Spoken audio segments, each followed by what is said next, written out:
윤석열, 이재명 두 후보 간의 이 우열이 아주 박빙으로 초접전 양상을 보이면서 한동안에는 좀 정책 공약, 경쟁 중심으로 좀 갔어요. 그 이전에 네거티브를 너무 하다 보니까 또 국민들 여론이 나쁘니까 정책 공약 경쟁을 벌이더니 요 근래 들어와서는 이제 서울 밥상에 뭘 올려야 하느냐. 사실은 우리 국민들 입장에서는 다들 언론도 그렇고 모든 사람들이 정책이 중요하다 하는데 그런 것은 잘 안 올라가요. 밥상에는. 정책 같은 거. 저희들도 여기서 정책 얘기하면요. 우리 시청자들이 거의 안 들어옵니다. 사람들은 누구하고 싸운다든가 뭐 이런 스캔들이라든가 뭐 이런 것에 관심을 갖는 건 아니겠습니까? 남의 얘기하는 게 재밌죠? 예. 예. 그래서 뭐 꼭 그런 것은 아니지만 최근에 이제 양쪽 다 큰 그런 스캔들이랄까 이슈가 나온 게 하나는 이재명 후보 이 대장동 비리와 연관돼서 뭐 지금 얼마 전에 숨진 이병철 씨는 변호사비 대납 의혹 사건입니다만 이것도 결과를 그 뿌리를 캐보면 대장동하고 연계되어 있는 거예요. 네.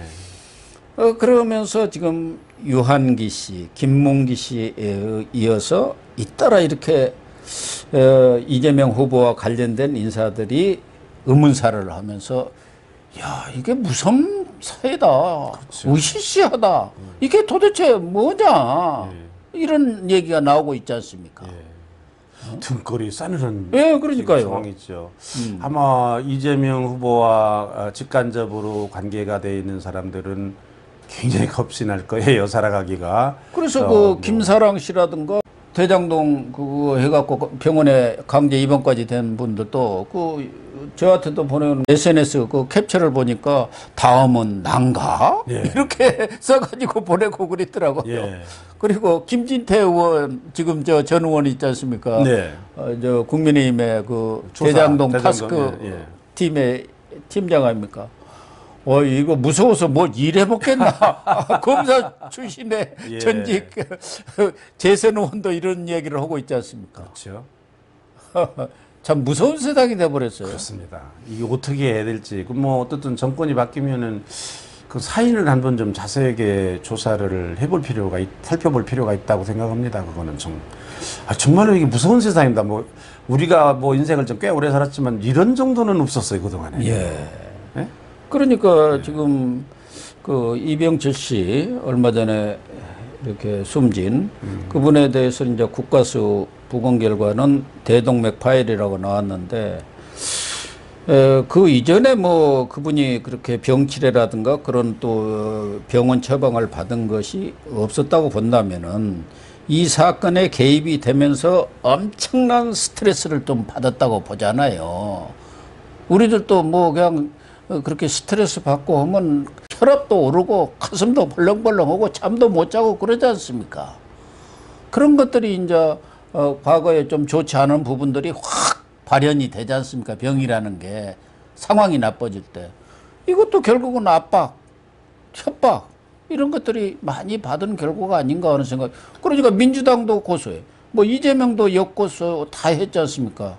꾸며가지고 이렇게 폭로했다 해가지고. 그러니 얼마나 압박을 그리고 검찰한테 가서 수사를 받는데 자기 것은 조사를 안 하고 자기가 그 의혹 폭로한 거 자꾸 너 이거 거짓말로 이렇게 의혹 폭로한 거 아니냐고 그러니까 덮으려고만 한다 해갖고 본인이 분통을 터뜨렸다는 거 아닙니까? 그러니까 이런 일들이 역대 정권에서 없었어요. 처음 있는 일이거든요, 이게. 근데 문제는 지금 뭐 국가수에서 발표를 했다, 경찰이 무슨 얘기를 했다, 이걸 국민들이 안 믿는 거예요, 지금. 그러니까 문제죠. 계속해서 뭐 꼬리에 꼬리를 물고, 이런 루머들이 지금 퍼져나가는 거거든요, 이게. 그래서 어떻게 하면 이게 정말 그 국민들이 믿을 수 있을까? 이게 국민들이라는 게 이게 사람이 영물이기 때문에요. 합리적 의심을 하게 되는 거거든요. 그럼요. 아무리 뭐라고 그래도 아닌 것 같다라든지 뭐 어떨 것 같다라든지 그런 합리적 의심을 하게 되는 거거든요.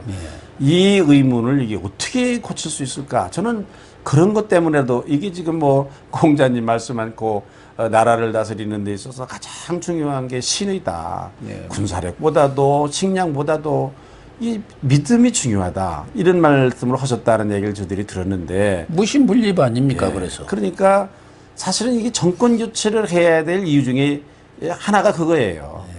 믿을 수 없는 거예요, 지금. 예. 다음번 정권, 이재명 정권이 들어선다 하더라도 가장 큰 불행은 믿을 수 없는 정권이, 국민들이 믿지 못하는 정권이 들었을 거라는 거예요. 예. 그러기 위해, 그러면 나라의 불행이죠.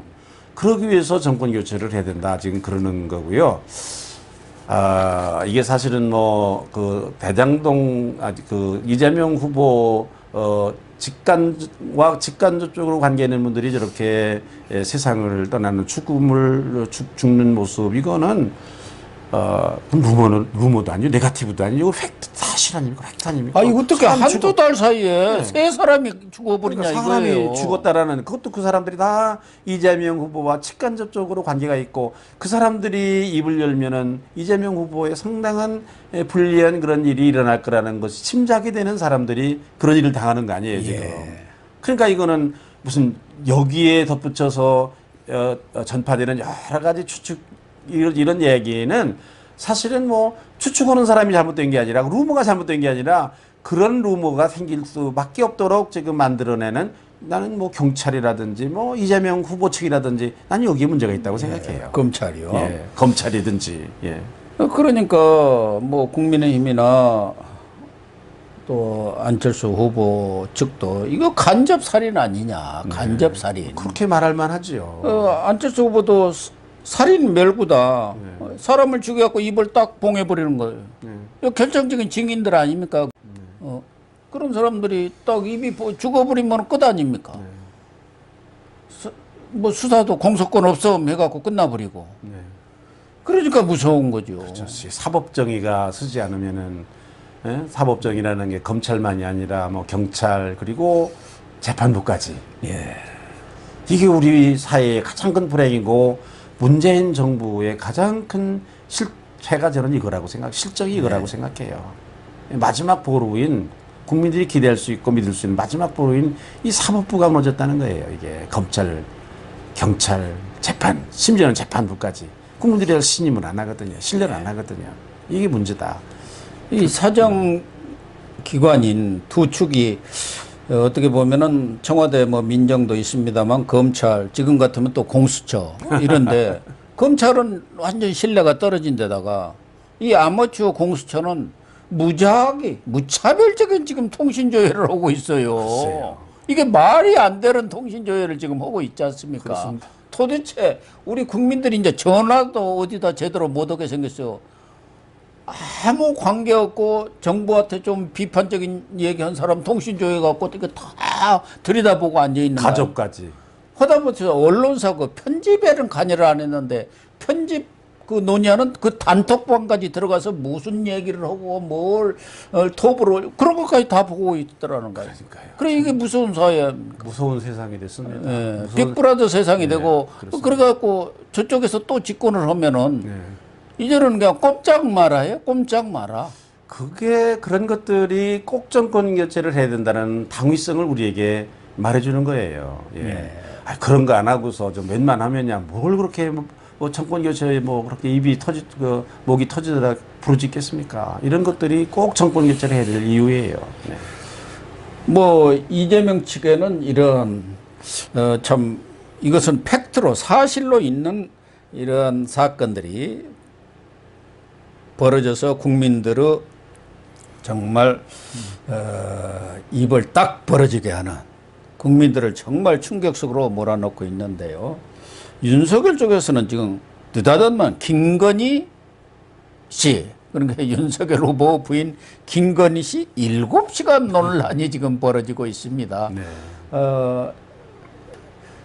이 녹화를 저희들이 미리 해서 어떻게 됐든 이 김건희 씨 7시간이라는 것이 일각에서는 이거야말로 녹음 공작 아니냐.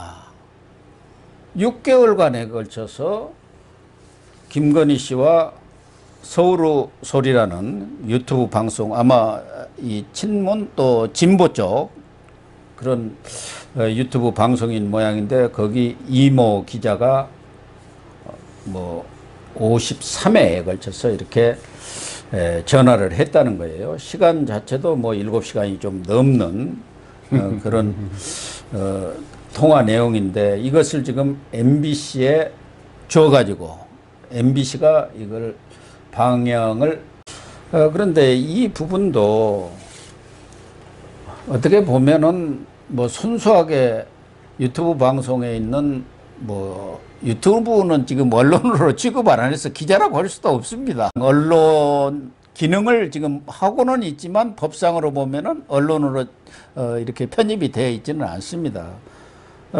그런데 그 기자가 어떤 의도를 가지고 접근을 해가지고 이렇게 몰래 녹음을 한 거 아니겠습니까? 그것도 오랫동안 이렇게 녹음을 하면서 기사를 쓴 것도 아니고 타 친여 언론에다가 그 녹음 내용을 전달을 하고 또 설 명절을 앞두고 이 타이밍을 봐서 특히 이재명 지사의 그러한 관련 인사들의 일단 죽음이 이렇게 터져 나오니까 거기에 딱 맞춰서 김건희 7시간이 나온 것 자체가 이게 뭔가 구린내가 너무 풀풀 나는 거 아니냐 그런 말들이죠. 그렇습니다. 뭐 역대 선거 중에 그런 네거티브가 없었던 때가 없었거든요. 이해창 씨 때도 뭐 그 아들 병역 문제, 김대엽이 사건 제일 컸죠. 그거 정말 황당하게 그지 없어요. 지금 생각하면 거짓말인데 그게 거짓말로 판명이 돼서 나중에 그 폭로했던 사람이 징역도 살고 그랬는데 사법 처리도 받고 그랬는데 그러나 뭐합니까? 그것 때문에 이해창 후보가 결국은 선거에서 치고 마는 그런 일이 생기지 않았습니까? 이게 의례 있는 일인데 그래서 이제 저는 세 가지를 이야기하고 싶습니다. 첫째로는 우리 국민들이 그런 거 믿으면 안 됩니다. 그런 거에 특별히 선거 때 나오는 그런 거 믿으면 안 됩니다. 그러니까 우리 국민들이 믿지 않고 동요하지 않으면 아무리 네거티브를 해봐야 소용이 없지 않겠습니까? 우리 국민 의식이 참 중요하다. 이제 그렇게 생각하고요. 두 번째로는 이게 당에서나 당사자들이 의뢰 그런 일이 있을 것으로 생각하고 조심하고 대처를 해야 됩니다. 적절하게. 뭐 지금은 당에서 하는 걸 보니까 좀 적절하게 빠르게 대처를 하긴 하는 것 같아요. 가처분 신청을 낸다든지 뭐 이런 것들에 대해서 뭐 적절하게 빨리 스피드 있게 하기는 해서 뭐 다행스럽게 생각합니다만은 그 당에 있는 사람이든지 또 후보자의 가족이든지 그런 거에 넘어가지 않도록 사실은 이게 조심해야 되는 거예요. 그러니까 옛날에 도둑질 하는 놈도 나쁘지만 도둑 맞는 사람도 이게 도둑질을 할 수밖에 없도록 그렇게 철저하게 하지 못했던 그것도 잘못이다 뭐 그러잖아요. 예를 들면 개가 사람 물잖아요. 그러면 누구를 나무랍니까? 개를 나무랍니까? 개한테 물린 사람을 조심하지 왜 그렇게 했냐 그거 아닙니까? 그러니까 지금 국민의힘도 또 윤석열 후보도 또 그 가족도 저는 정말로 이게 대통령의 자리라는 게 쉬운 게 아니고 대통령의 그 가족이라는 게 쉬운 게 아니거든요. 오죽하면 뭐 이재명 후보는 아들 보고도 내 자식 난 아들하고 남이라고 그래버리잖아요. 오죽하면 그러겠습니까? 그런 거니까 나는 당사자도 참 조심하고 우리가 좀 마음을 국민 여러분들이 마음에 다짐할 거는 에휴 저거 또 저러는구나 저거 얼마나 믿을 수가 있겠어 그러고 그냥 무시해야 된다고 생각합니다. 믿으면 안 된다고 그것 때문에 무슨 뭐 설왕설래하고 그러면 안 된다고 생각합니다. 그 방법밖에 없어요. 그러니까 네거티브가 통하지 말아야 돼요. 통하면은 자꾸 해요. 그러니까 김건희 씨 측에 대해서도 말씀하신 대로 지난해 6월에도 그 뉴스버스에서 고발 사주라는 걸 터뜨렸고 또 뭐 줄리 사건을 터뜨렸지 않습니까? 그런데다가 또 지난해 말에는 허위 경력 문제 이런 것으로 인해서 윤석열 후보가 지지율이 폭락하는 그런 사태까지를 빚었는데 6개월 동안에 53번 7시간 45분 토탈 이렇게 통화를 했다는 거 보면은 참 좀 조심을 했어야 하지 않겠느냐. 그 전에 그런 일이 없었다고 한다면 또 아무것도 몰라서 그랬다고 할 수도 있지만 이미 뉴스버스 사건이 있었지 않습니까? 그 이후에도 뭐 엑스파일이다 뭐다 해가지고 그렇게 많은 공격들이 있었다 한다면은 더군다나 이 유튜브 방송이 진보 쪽, 친문 쪽의 성향을 가진 아주 상당히 강한 그런 친문 성향의 매체라고 다 알려져 있는데도 그 기자하고 그렇게 친밀하게 뭐 이렇게 전화를 주고 받았다는 것 자체가 저는 좀 이해는 안 갑니다만은 뭐 가만히 따져보면 별 내용은 아닙니다만은 어쨌든 우리 국민들이 현혹은 되지 않았으면 좋겠다는 생각입니다. 그렇죠. 또 우리 국민들이 현명한 국민들이기 때문에 난 그렇게 현혹되리라고는 생각 안 합니다. 그 대신 우리 국민의힘도 대통령 후보의 부인을 잘 보호하고 또 대통령 후보 부인으로 교육하고 훈련도 해야 된다고 생각합니다. 준비하도록. 어차피 국정을 수행해야 될 대통령이 되면 국정을 수행하고 애국 정상들하고도 만나야 되고 뭐 아무리 그 김건희 씨가 윤석열 후보가 자기 부인은 뭐 제2부속실도 없을 거고 그냥 또 본인 자신도 나는 아내로서만 충실하겠다 아내 역할만 그래 봐도 아니 대통령 아내로서만 충성한다는 얘기가 뭡니까? 대통령 자기 남편이라는 일이 뭔데? 대통령인데. 대통령의 부인이 충실해야 될 직무는 대통령을 잘 보좌하는 겁니다. 그렇죠. 예. 그러니까 이거는 뭐 어떻게 할 수가 없어요. 운명적으로 정치적으로 대통령과 엮여서 돌아갈 수밖에 없는 그런 자리에 있는 사람이거든요. 그러니까 대통령을 이렇게 대통령이 국정을 수행하는 일에 무리가 없도록 잘 보살펴야 되는 것처럼 대통령 부인이 될 사람, 이 사람도 저는 당에서 지금부터 잘 준비를 시켜야 된다고 생각해요. 이게 부족하지 않았는가 생각합니다. 네. 옳은 말씀이고 저도 뭐 공감을 합니다. 그런데 당이고 어디고 간에 준비를 시키려도 본인이 그런 개방을 해야 그게 가능하지 않습니까? 특히 다른 사람들은 그 문제에 접근하기가 어렵지 않습니까? 말을 꺼내기도 어렵고 그 부분은 사실은 윤석열 후보가 결단을 내서 해야 할 상황이고 또 하나는 말씀하신 대로 어차피 대통령 부인이 되면은 여러 가지 부인으로서 역할을 해야 할 부분들이 많기 때문에 지금처럼 저렇게 아파트에다가 거의 유폐하다시피 두니까 그냥 본인도 가까보고 오니까 누가 달콤한 말로 여기도 마찬가지 아닙니까? 네. 그 장모 최은순 씨 계속 법정 다툼 벌였던 정대택 씨라고 있지 않습니까? 네. 그 사람에 대한 정보를 주겠다. 또 거기에 대해서 비판적인 기사를 하나 쓰면서 우리가 이렇게 썼습니다. 이렇게 접근을 한단 말. 그 취재를 하기 위해서 또 그런 것에 대한 대화를 녹음하기 위해서 이렇게 달콤한 떡밥을 뿌려가지고 이렇게 접근하다 보면 넘어가거든요.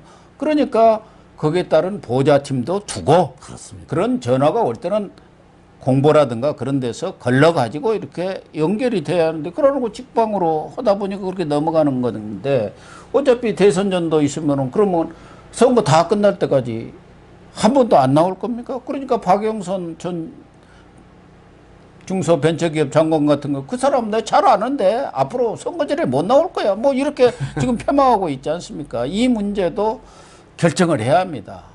그래서 자연스럽게 나와야지요. 왜 유폐해 있느냐 이거. 안 나올 수 없죠. 예. 안 나올 수 없죠.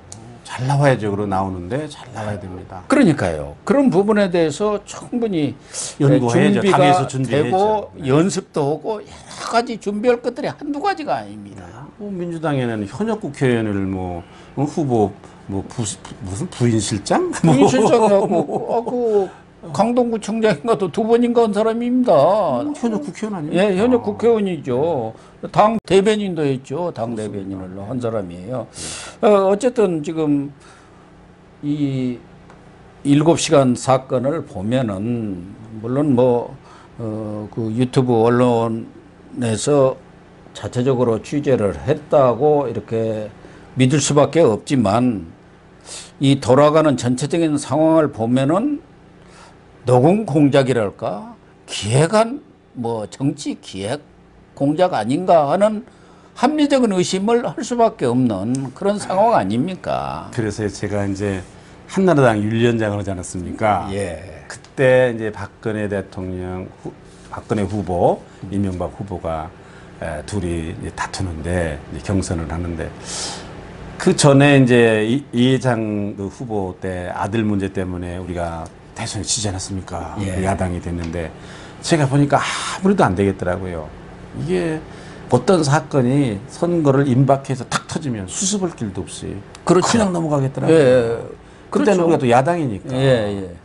그래서 우리가 당에서 검증위원회를 만들어가지고 사전에 우리가 다 검증했어요. 그랬더니 뭐 후보 서로들 여러 가지 그 비리들을 얘기하더라고요. 문제점들을 다 걸러냈어요. 예를 들면 BBK 같은 거. 예. 그래서 뭐 선거를 3일 앞뒀는데 크게 터졌어요. BBK 문제가. 예. 근데 사람들이 다 하도 그거를 걸러가지고 해명을 하고 그랬기 때문에 아이고 저거 다 끝난 얘기를 또 왜 저러지 이 넘어가더라고요. 예. 그러니까 적어도 국민의힘이 그런 과거의 경험 같은 것도 잘 살려서 좀 활용을 해야 된다. 근데 제가 좀 안타깝게 생각하는 거는 국민의힘에 선거 전문가가 없는 것 같아요. 대표인 이준석 대표도 한 번도 선거를 제대로 큰 선거를 치러본 적이 없는 사람 아닙니까? 예. 그렇죠. 뭐 큰 선거를 치러본 적이 없고 예.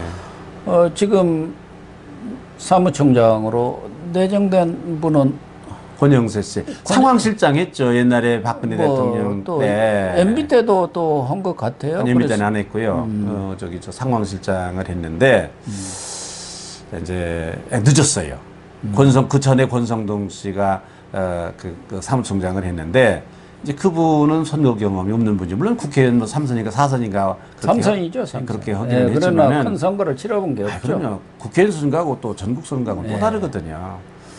이제 그런 면이 조금 이제 부족하지 않은가. 선거가 좀 그런 거 전문적으로 했어야 되는데 그게 당 차원에서 대책이 조금 부족하지 않았는가 이제 그런 생각을 합니다. 그러나 저러나 이 네거티브 잘 넘겨야 되고 끝까지 계속 있으면 또 내보라 그러죠. 선거 임박해서 내지 말고. 우리 국민들도 이런 네거티브에 대해서는 백신을 뭐 몇 차례 맞았고 부스터 샷까지 다 맞아서 충분히 현명하게 판단하지 않겠나 그런 생각은 듭니다. 치료제 약도 들어왔고 그러니까. 다만 뭐 우리 정치권이 이렇게 네거티브로 가는 것은 아니죠. 우리 수준이 세계 10대 국에는 들어갈 정도의 그런 거의 선진국 문턱에 와 있지 않습니까? 이미 넘었다고도 판단하는 그런 상황 속에서 제일 정말 정치만 잘하면 다른 분야는 걱정 안 해도 될 것 같아요. 근데 이 정치인들이 이렇게 죽기 살기로 싸우다 보니까 또 집권하더라도 결과적으로 또 이제 진영으로 나눠갖고 상대를 그냥 또 무너뜨리려고 온갖 수단 방법을 가리지 않다 보니까 나라는 국민은 통합이 안 되고 완전히 두 조각이 나버리고 편가르기를 해버리고 그런 정치가 계속돼 왔는데 이번에도 그런 것이 악순환되지 않을까 하는 우려가 저는 큽니다. 그렇습니다. 참 염려스러운 면입니다. 염려스러운 면입니다. 그래서 뭐 이번에 정권 교체를 하면 조금 더 업그레이드되고 조금 더 나아지고 그렇게 되지 않을까 기대를 해보는 겁니다. 네, 아무튼 우리 인 위원장님께서 안철수 국민의당 후보 지지를 이렇게 선언하셨기 때문에 뭐니 뭐니 해도 지금 시대의 정신은 정권 교체이고 그 정권 교체를 하려면은 뭐 단독 집권도 뭐 가능하다는 분도 있습니다만은 단일화가 필수적이지 않느냐. 이런 생각을 갖는 국민들이 대다수라고 본다면은 인 위원장님도 그러한 단일화에 좀 크게 기여할 수 있는 몫이 있지 않을까 저는 그렇게 기대를 하겠습니다. 기대에 부응해야 될 텐데 열심히 하겠습니다. 꼭 정권 교체가 되도록 조금만 힘이나마 이제 보태려고 그렇게 생각을 하고 있습니다. 네, 시청자 여러분 오늘 방송 여기서 마치도록 하겠습니다. 시청해 주셔서 감사합니다. 감사합니다.